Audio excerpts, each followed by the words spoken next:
Hello guys and welcome back to Big Brother US, and today we've got a very interesting episode to talk about. A very interesting one indeed, because at the end of the last episode, Quinn took over as the deepfake HOH, and I gotta say, things got kinda crazy.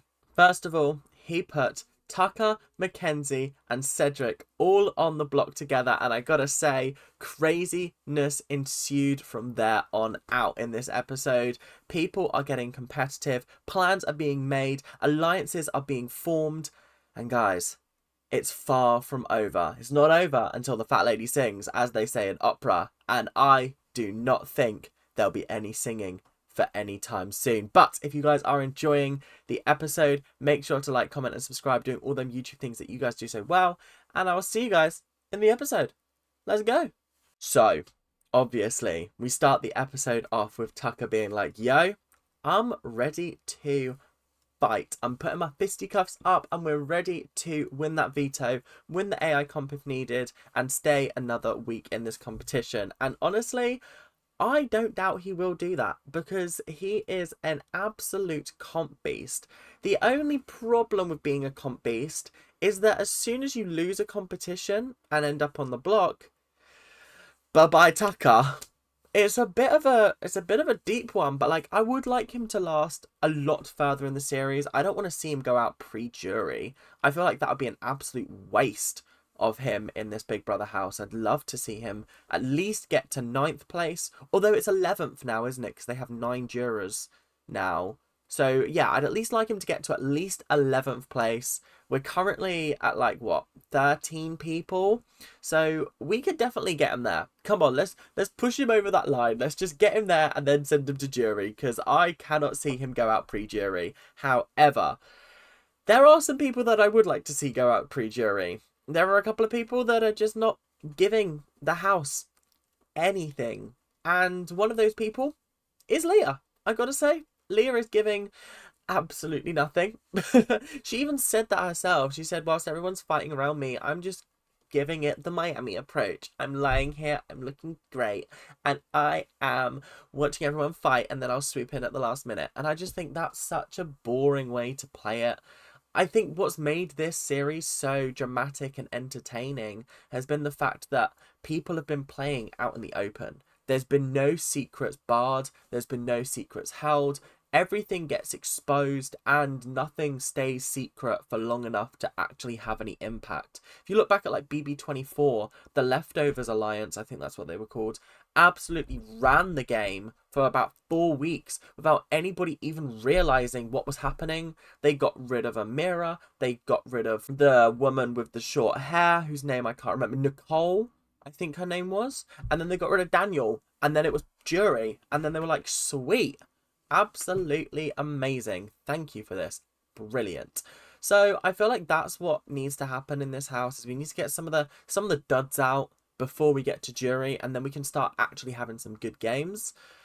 Leah, you can go in the nicest way possible. I thought you'd be more interesting than you actually are, but like, you just don't get enough screen time. Maybe she's more entertaining on feeds, I don't know, but I'm just not seeing anything from her currently.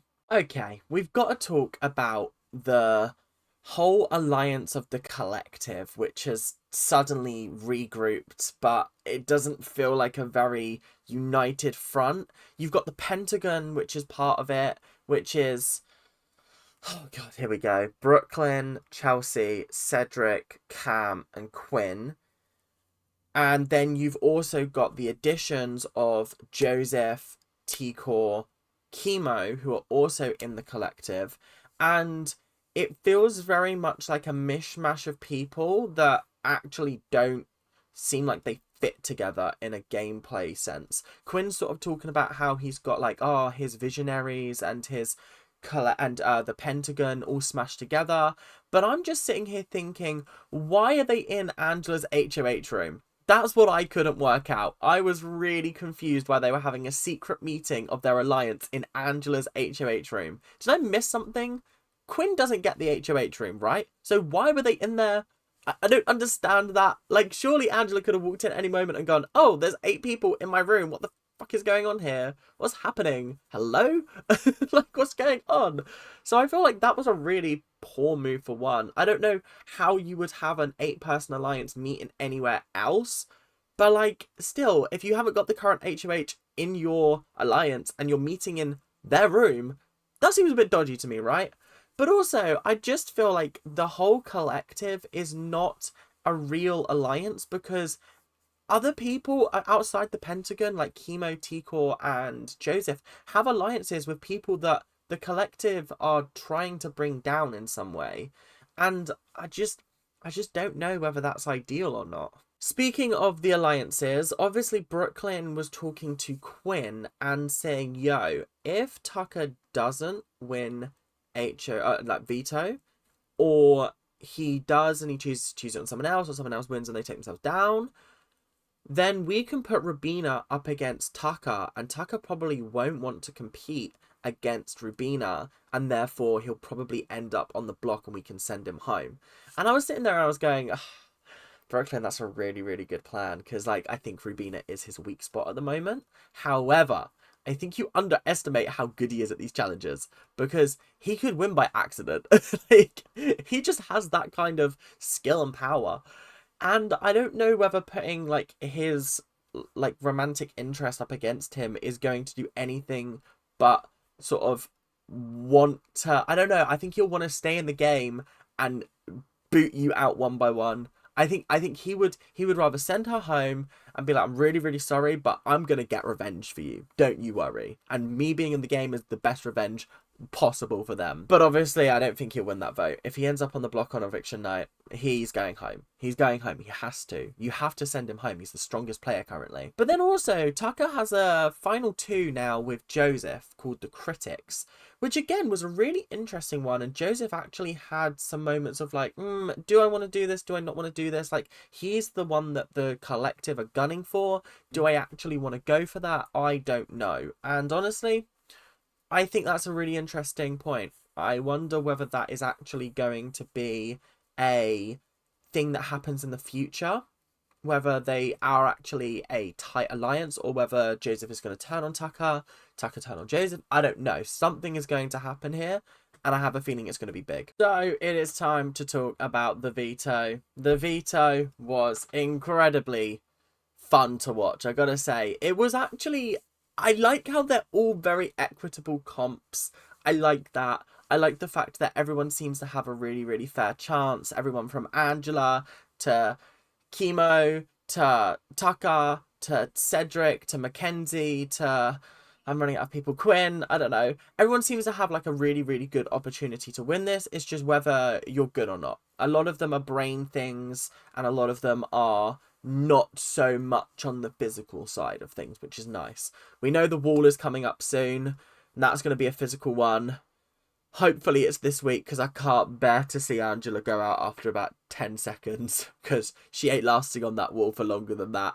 But anyway, moving on to the veto, Brooklyn and Joseph got chosen again, which was crazy. I think this is the 3rd veto that those two have played in this season, which is wild to me, like actually kind of crazy. I really didn't expect them to be picked again. But anyway, it was knockout style, so the 6 players played each other.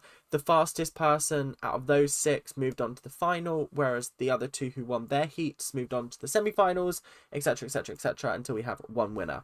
So the first pair up was Brooklyn versus Cedric. I found it hilarious how they were both trying to like win the veto, and then they ended up getting pitted against each other, which I thought was funny. Cedric managed to win his heat in 3 minutes and 13 seconds. Then we had Mackenzie versus Angela. Mackenzie managed to win in 7 minutes and 15 seconds. I was like, rah. That took forever. I feel like the way that I would do it is the same way that Tucker did it in the next one. He was up against Joseph and he managed to do it in 1 minute 55 seconds. And I think the way to do it was exactly how he said to do it, by remembering a pattern of numbers, and then every time you say a new number, you switch directions, rather than going, okay, it's 2 on the right, it's 2 on the left, it's 1 on the right, it's 1 on the left. It's like, okay, 1 1 1 2 1 2 2 1. I can remember that. 11122. Well, actually, no, I've already forgotten it. But you get my point anyway. I probably would be able to remember it more if I actually was paying attention. But anyway, it is what it is. So obviously Taka is through. He managed to do it the quickest, so he went straight to the final, which meant Mackenzie and Cedric had to face off against each other, and face off they did. Cedric managed to win his heat in 1 minute and 32 seconds. There was a really tense standoff between them. They were both copying each other. And then Mackenzie just made one wrong move and it allowed Cedric to claim the victory, which I found very, very, very funny. And then it was, as Tucker put, mano y mano. It was Cedric versus Tucker in the final. And I gotta say, Tucker wiped the floor with Cedric. Like, wiped the floor. Used him as a mop and just swept up behind him. It was kind of crazy how good Tucker was at this challenge. And this is the thing. This challenge involved nothing physical. He was just good at it. Like, that's all you can say at the end of the day. He was just good at this challenge. I'm sorry, but there's no way in hell you can tell me that he's winning his way because they're physical comps or he's just too strong, etc, etc. No, he's just good at the games. He knows how to do these. This is a very simple memory test, and he passed. So first of all, I feel like it's very important to me that I mention that both of Quinn's targets this week, Angela and Tucker, are both now safe this week, which I find absolutely hilarious. They both have powers that keep them safe, and I just want to say, fat L to you, Quinn. Fat L indeed, because that's crazy. What do you mean that you failed twice this week to get your target out? That's crazy. And honestly, I really, really hope that you go out next week because, God, wouldn't that just be delicious and juicy? Yes. Cedric goes this week, you go next week. Yes. Crumble that pentagon. Yeah. Turn it into a triangle. Yeah. Anyway, Tucker's actually considering not using the POV, which I was sitting there like, oh, Jesus Christ on a bike. Honestly, I don't know what he's thinking. But also, I know he thinks he can win the, like, what's it called? The AI arena. So, I know he can do it. But I just don't feel comfortable with him taking that risk. I really, really don't. And also, I kind of want Mackenzie to stay. I really want Cedric to go. Out of the 3 that are currently there. But obviously, it's tough. Because Angela's sitting there and she's begging him, please, use the veto on yourself. Please, for the love of God, use the veto. I don't think I can hack seeing you go through another AI arena. Please, I need my ally here next week. But he's obviously very, very confident. Is he overconfident? I don't think so. I really don't think so. Out of the last 5 competitions, he has won 4 of them. Isn't that kind of crazy? Is it not? No. Out of the last 4. No. Out of the last 5. Yeah. Because he won... Wait, hang on. No, I think it is out of the last 4 he's won 3. Because he's won... So far, he's won 4 competitions. 2 vetoes, 2 AI competitions. So, you know what? He's kind of slaying. I can't lie. Can't win at HOH for the life of him. But he can win these challenges. And honestly, big up. Honestly, I can't fault him. I absolutely can't. But then he did go and tell Quinn that he's not using it, to kind of keep Quinn on his toes and be like, oh, maybe there is a chance. And I found that absolutely hysterical. Leading Quinn on like that, brilliant. Big props, double thumbs up. So there is something I want to talk about, because obviously I've been listening to feeds from my Twitter feed, and I wanted to bring up an alliance that seems to have formed on the feeds, but not made its way onto the TV show yet. We saw some glimpses of it, but nothing like concrete or certain. So from what I understand, there is an alliance of Tucker, Chemo, T-Core, Rubina, Angela, and then potentially Mackenzie and Leah. That is unconfirmed, those last 2, but those 5 are definitely somewhat locked in to a 5 alliance, which I find very interesting because the collective has 2 of those members, and I find that particularly enthralling because the collective seem to think they have the majority, but if Chemo and T-Core are working against the collective, then actually the collective doesn't have the numbers that they think they do, And if I'm right in saying that Mackenzie and Leah are on board, then actually Mackenzie and Leah have the majority. Not Mackenzie and Leah. That little group has the majority. I find it very interesting that they didn't even bother putting those kind of like clips in. I don't know whether they happened after the veto and we're going to see them in tomorrow's episode, but I feel like there needs to be more episodes a week because 3 is not enough to get all of this juicy gossip. But I feel like there needs to just be maybe just a little bit longer.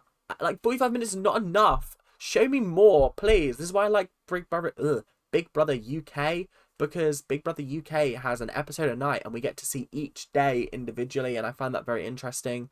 So I feel like that might work a little bit better with this. Maybe not every single night, but maybe just an extra night a week so that we can see the in between the veto and the actual eviction night, just so it's a little bit clearer what's happening, because currently I'm a little bit confused. Okay, so veto meeting.